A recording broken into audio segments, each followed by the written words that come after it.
Alright everyone, welcome back. This is Vaipo. I'm back with another cast of League of Legends. This is, I've lost count actually, I think this is the 8th one or something like that. Excuse me if it is wrong, it will be obviously shown on top, but let's just get straight into the game. I'm not going to hold it up this time because I did notice that I'm holding up the game a bit too long in the start. So I am going to stop doing that now.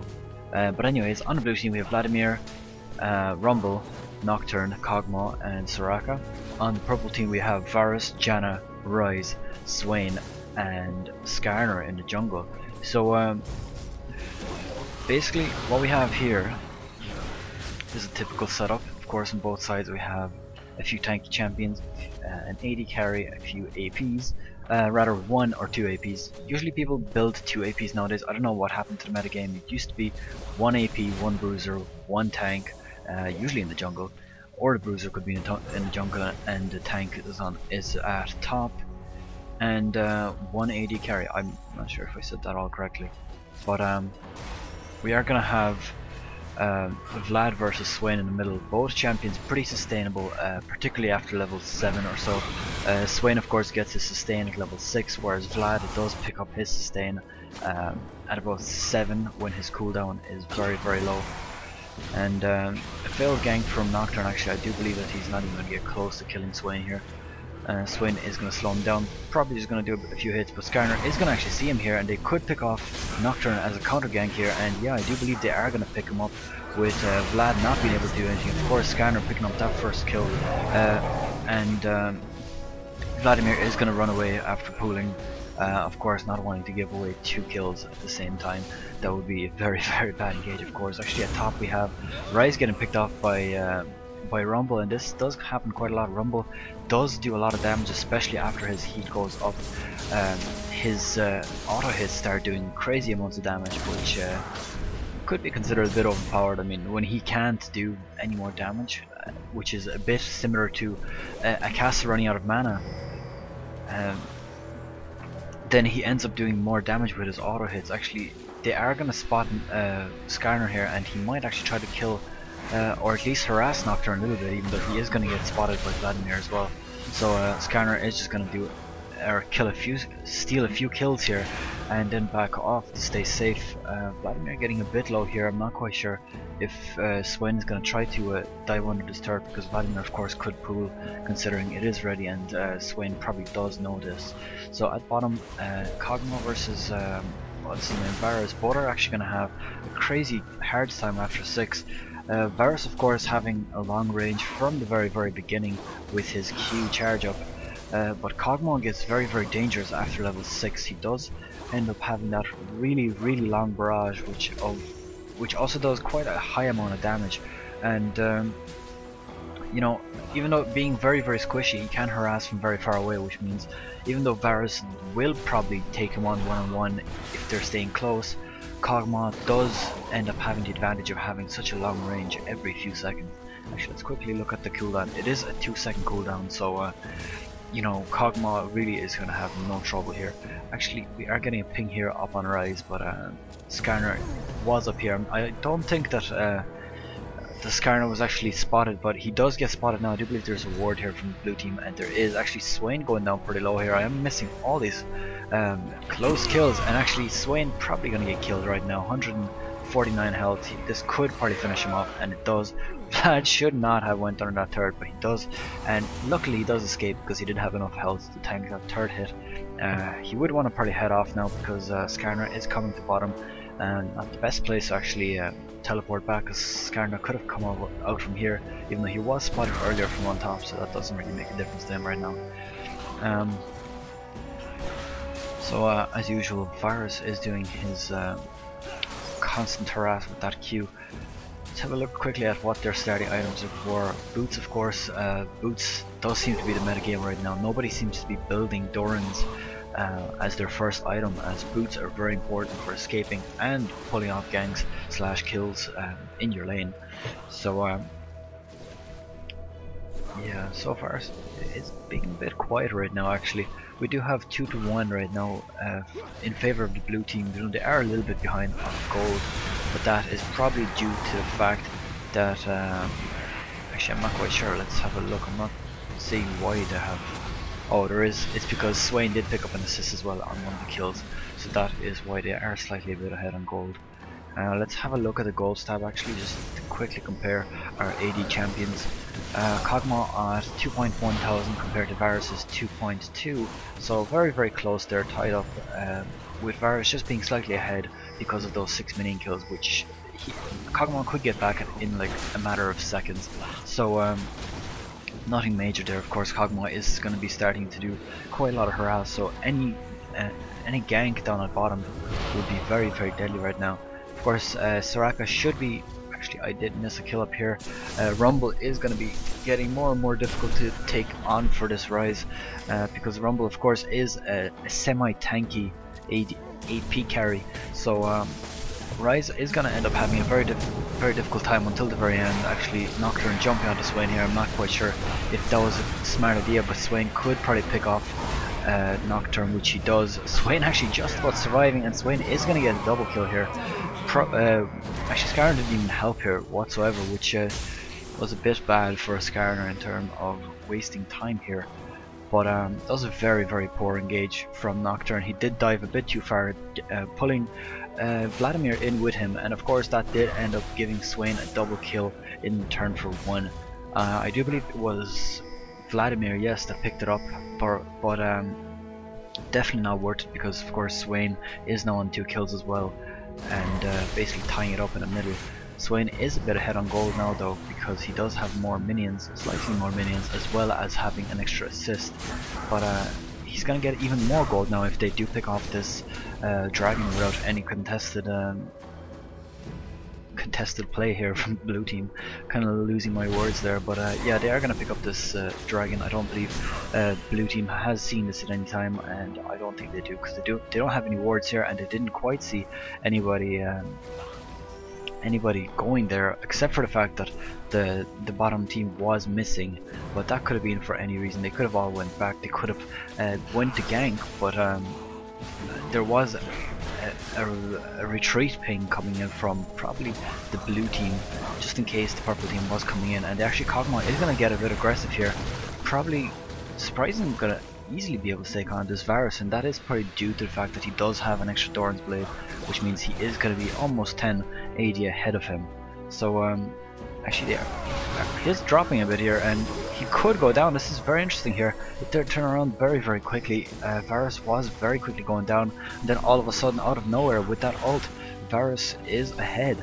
Now I do believe that Kog'Maw right now, because he actually has mana, he would end up doing a bit more damage than Varus, but Varus of course is going to be able to take him on, perhaps maybe because of Janna's interrupt. Now again, I did miss a kill here from Rumble, but I really don't think that Ryze is going to be of any use to the purple team until very late game, and that is a very common thing to have, because Ryze just is pretty useless early on. He does do a nice bit of damage sometimes, but he just does not do enough to carry his team as an AP carry until he gets all those tanky items and all those mana items. So quickly going to fast forward. Actually, Nocturne is coming in here. He's going to ult straight onto Varus. He is going to probably pull off that fear until, well, Varus did flash. But they might actually pick off Janna here, unless somehow they jump on. Kog'Maw could probably ult her down, perhaps. Not quite sure. And no, they are going to decide to back off. So that ult did really save Janna, and I'm going to quickly speed it up right now.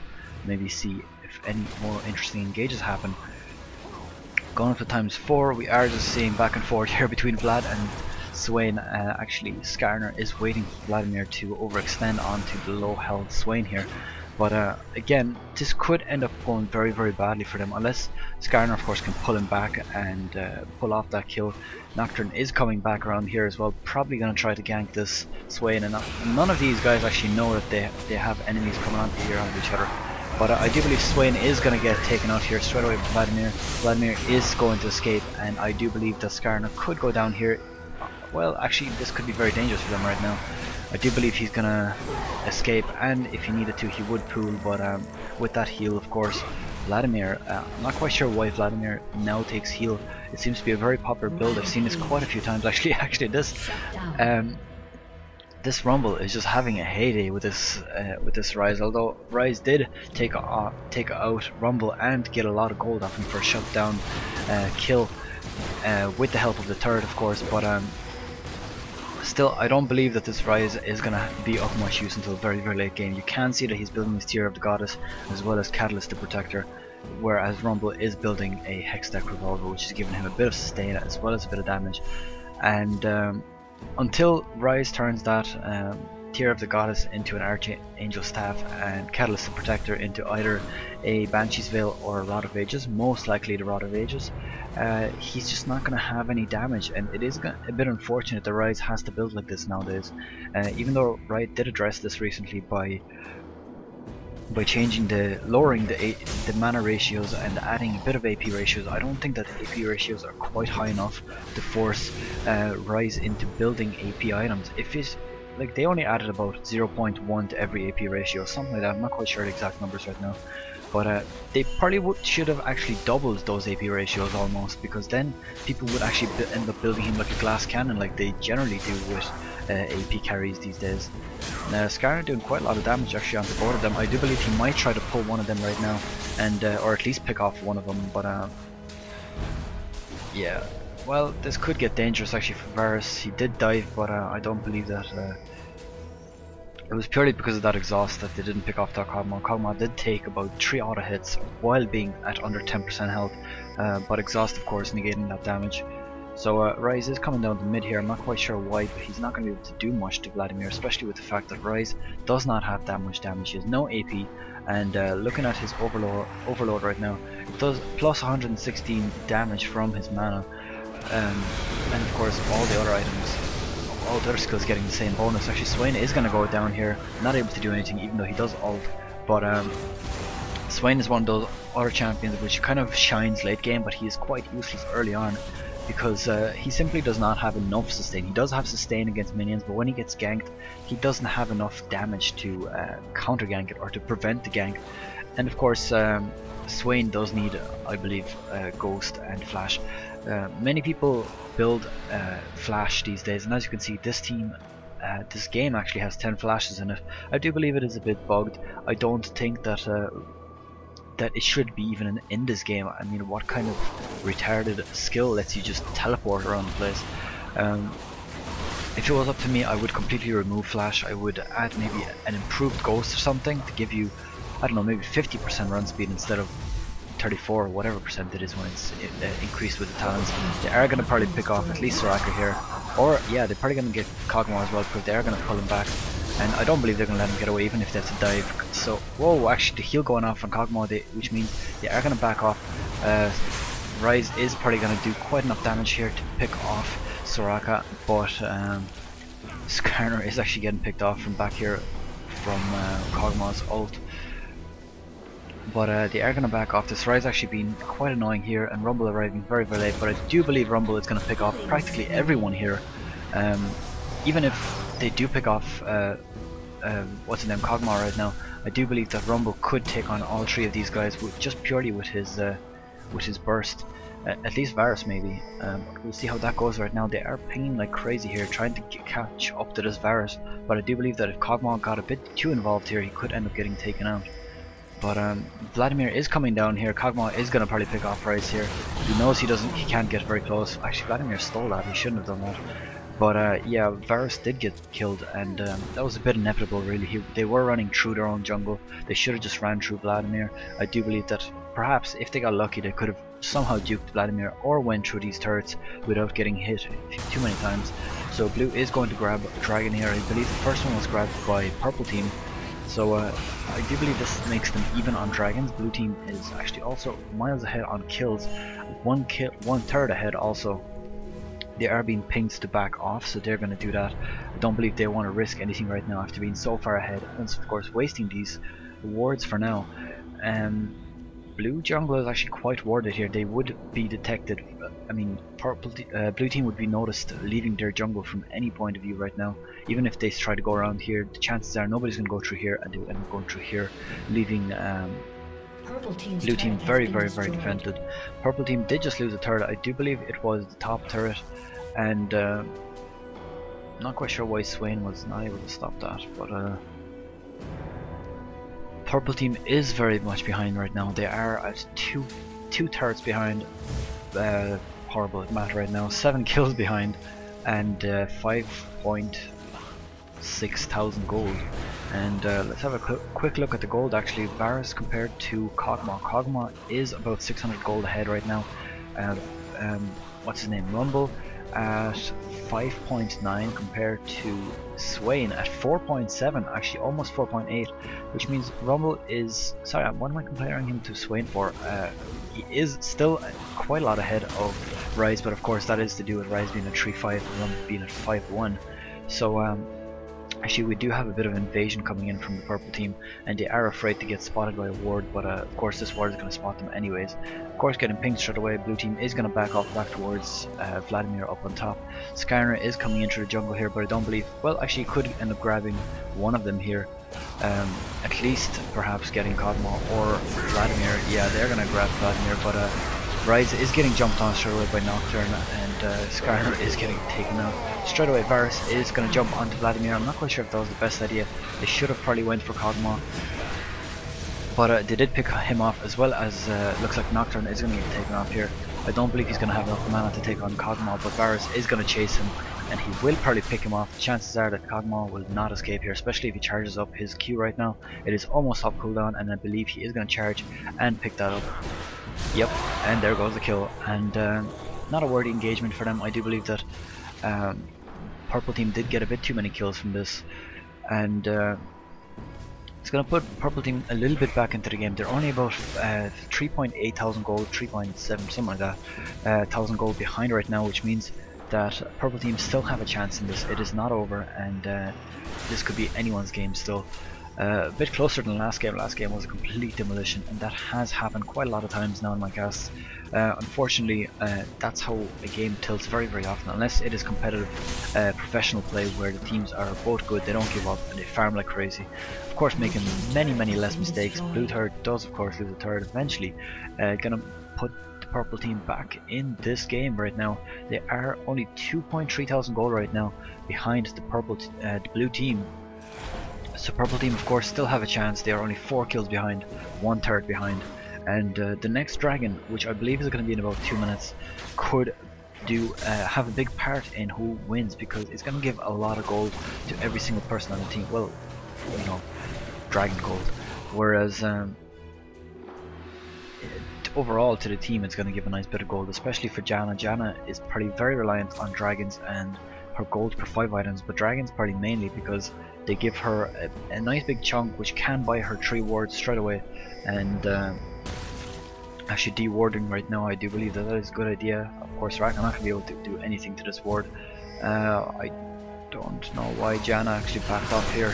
Soraka can't really do much to her, and yeah, it does look. Oh wait, actually Nocturne jumping in. I did think that Kog'Maw would end up picking him off there, but Janna is going to get taken off with the help of that Nocturne. Nocturne jumping in at a perfect time, saving Kog'Maw and picking off that Janna as well. So bottom third is going to get picked off as well, with blue team securing a further lead right now with another third ahead, as well as 6 kills.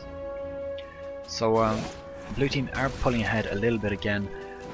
Kog'Maw is getting dangerously farmed.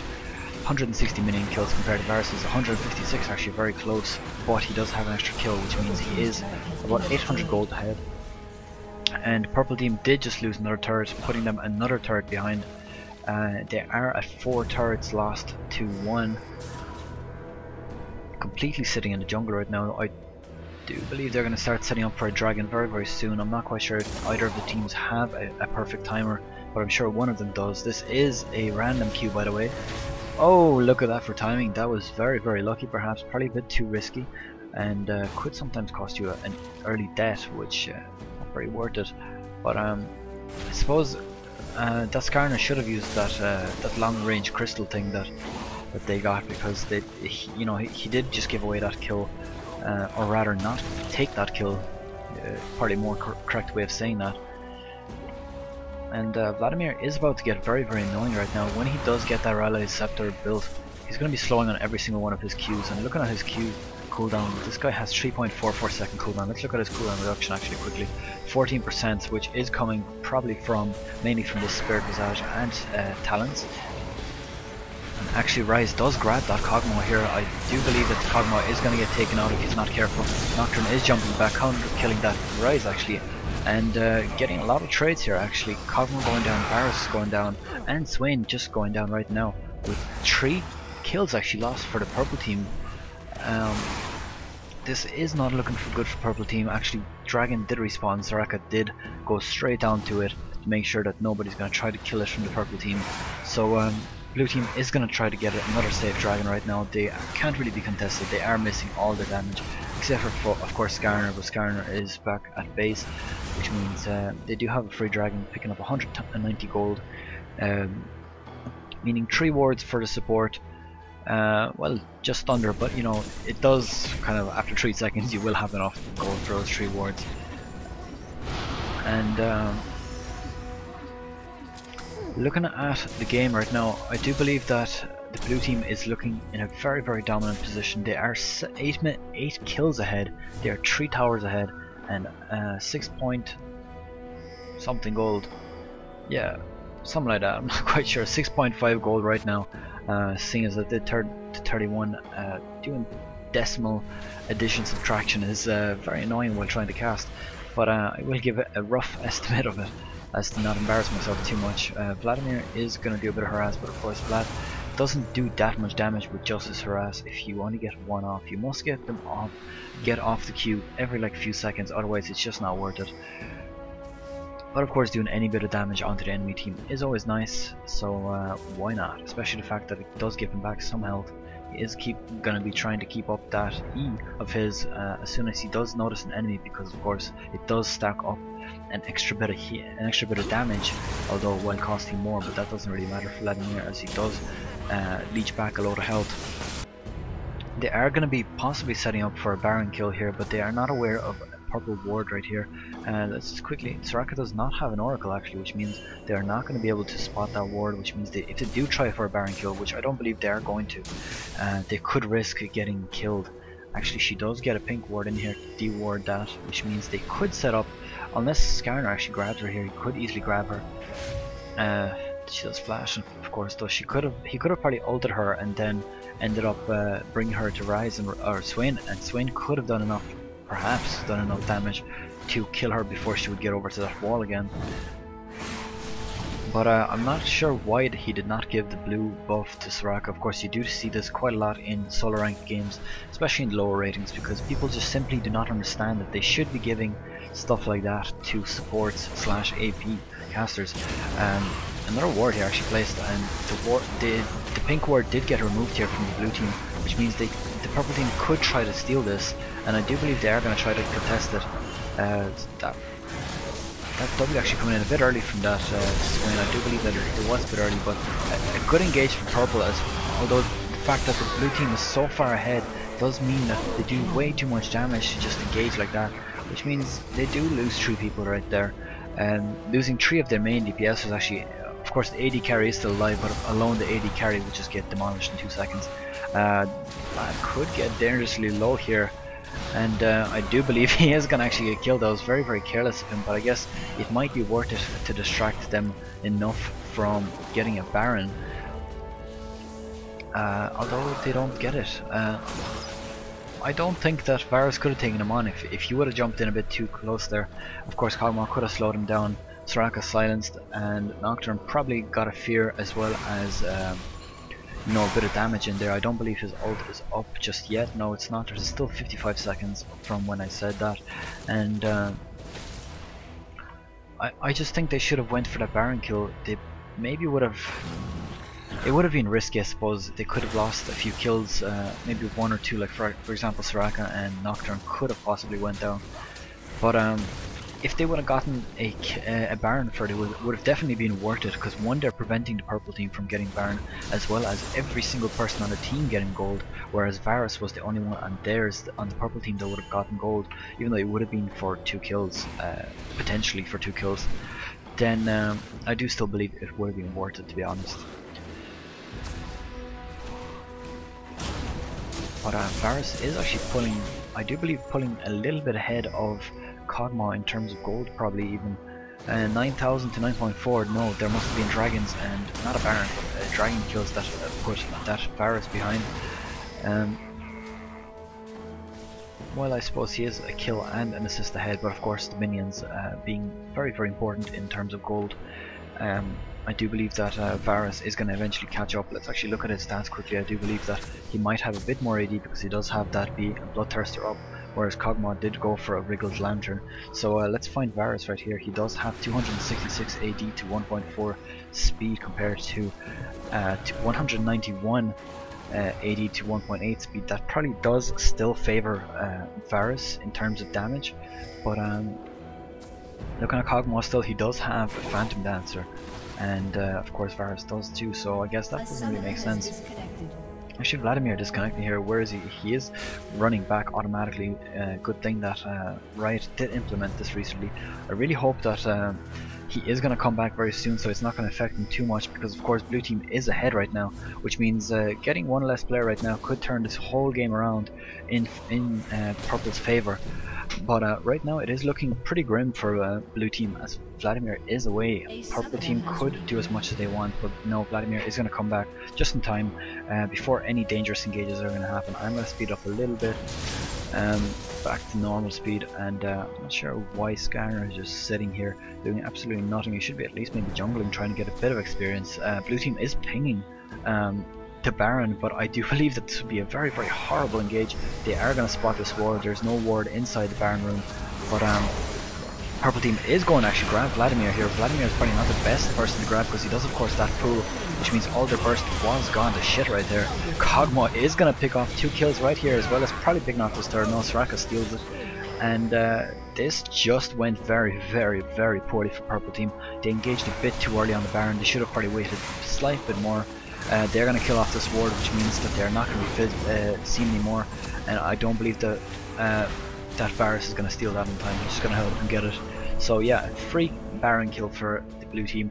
The purple team did engage a bit too early to try to counter Baron that, but I guess, you know, it's always hard to find your perfect timing for this, because I mean, when you're looking like this and you have no vision of this, particularly after this ward is taken down, you kind of start panicking, because if you don't know how far that Baron is already, and when that happens, actually, yeah, that's it.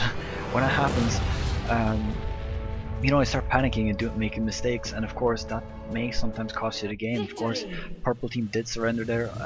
Unfortunately, I have not had many games where it actually goes all the way to the end. But that's it for this game. Stay tuned for any more episodes that I'm doing. Please support me on the right forums, giving me a thumbs up so that I do at least go above 0, because right now I do believe my post is at -8. I am getting a few subscribers out of this on my YouTube channel, which means some people are at least enjoying these. But yeah, that's it. Press the like button, subscribe. I'm Vaipo, and I'm out. See you guys next time.